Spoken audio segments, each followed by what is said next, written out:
So hello guys. I hope आप सब अच्छे होंगे। पढ़ाई लिखाई आपकी चल रही होगी। हम लोग volume and surface area of solids देख रहे थे और आज ये हमारा पांचवा लेक्चर है, पांचवें दिन का लेक्चर है।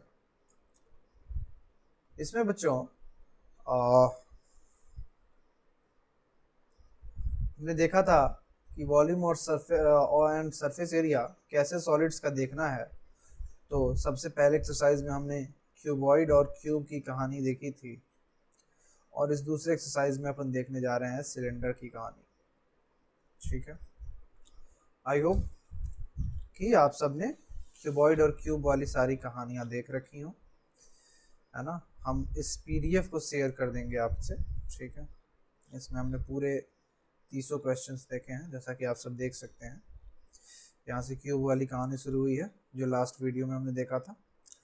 अब शुरू होगी कहानी इसकी सिलेंडर की, volume and surface area of cylinder. ठीक है, तो अब सारी कहानी शुरू होगी सिलेंडर के लिए।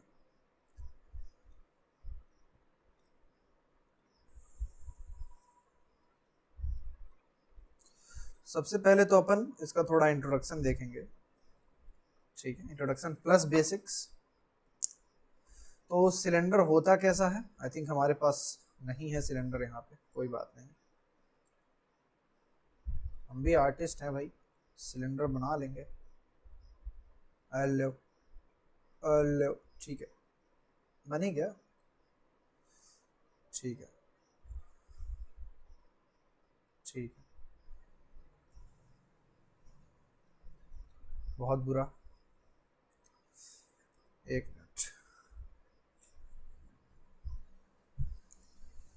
इससे अच्छा तो हम ऐसे ही खींच लेते फ्री हैंड। चलिए बच्चों, सिलेंडर कुछ ऐसा होता है। इसको आप एक पाइप के टुकड़े से कंपेयर कर सकते हैं। ठीक है, वो जो घरों में पानी वाली जो पाइप होती है उसके टुकड़े से कंपेयर कर सकते हैं। अच्छा, सिलेंडर के बारे में कुछ बातें हमें ध्यान होनी चाहिए क्वेश्चन सॉल्व करने से पहले, कि ये जो इसका ऊपर वाला मुंह है ना, ये सर्कुलर होता है बच्चों, है ना। आप एक लंबा सा पाइप लीजिए, उसको चप से काट दीजिए ऐसे, और उस छोटे से टुकड़े को ऐसे ऊपर से झांकिए, तो झांकेंगे तो हमको सिलेंड्रिकल दिखेगा, है ना। अच्छा, सेम काम यहाँ भी होगा, माफ कीजिए, सर्कुलर दिखेगा। तो ये जो ऊपर और नीचे वाले इसके फेस को अगर अपन देखेंगे तो ये सर्कुलर फेस होता है। और आप सब जानते हैं कि सर्कल में रेडियस होता है। क्या होता है? रेडियस। उसी प्रकार सिलेंडर में भी होता है रेडियस। रेडियस क्यों होता है? जैसे ये देखिए, ये सिलेंड्रिकल शेप का हमारा मार्कर है, दिख पा रहा है आपको? अगर हम इसको ऐसे झांके तो क्या आपको सर्कल दिख रहा है? Obviously yes. तो इस सर्कल का एक रेडियस होगा। अच्छा, रेडियस को अपन स्मॉल आर बोलते हैं। ये इस सिलेंडर का हाइट है। जिस प्रकार अब ये जो मार्कर है एक सिलेंड्रिकल शेप का है, तो ये इसकी हाइट है। तो दो चीजों को कंसिडर करके चलना है हमें सिलेंडर में, एक तो हाइट और दूसरा है रेडियस। अच्छा, कई बार वो आपको घुमाने के लिए ना डायमीटर दे देगा, है ना। आपको ये रेडियस नहीं देगा, आपको ये पूरा डायमीटर दे देगा। तो क्या आप रेडियस निकाल सकते हो? तो हाँ, निकाल सकते हैं। रेडियस होता है d/2। मान लीजिए डायमीटर d दे दिया तो आप रेडियस निकाल सकते हैं d/2। कभी कभी क्वेश्चन में सरकमफेरेंस दे देगा। आप सब जानते हैं सरकमफेरेंस क्या होता है?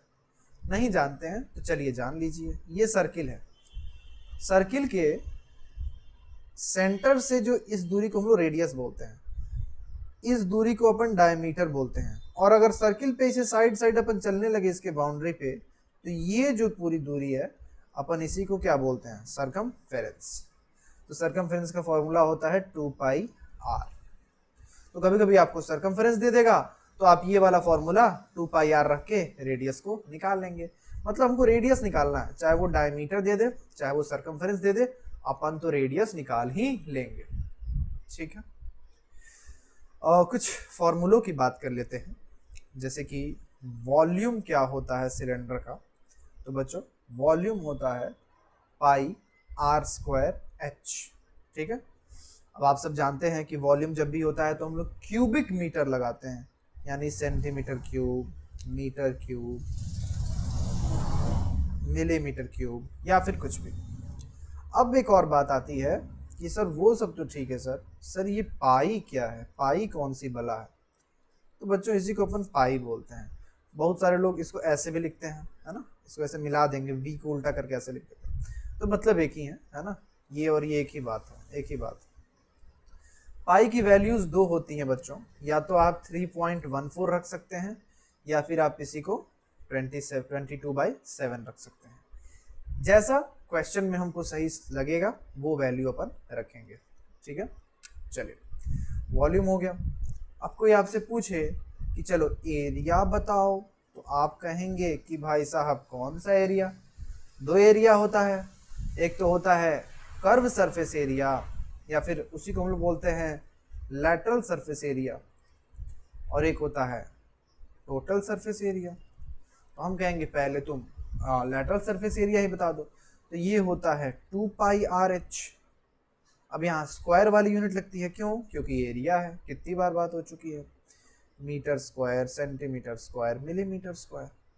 कोई बोले ठीक है CSA हो गया, तो हमको LSA बताओ, तो LSA होता है, माफ कीजिए TSA, तो ये होता है 2πRH+R, ठीक है, ये होता है 2πRH+R। फिर यूनिट वहीं चलता है, metre square, centimetre square, millimetre square. अब आते हैं बच्चों हम लोग एक्सरसाइज के क्वेश्चंस पे। बहुत हुआ इंट्रोडक्शन, अब कूदते हैं क्वेश्चंस पे। तो अपन देखने जा रहे हैं एक्सरसाइज 20B, ठीक है, तो वो हम लोग अगले लेक्चर में देखेंगे।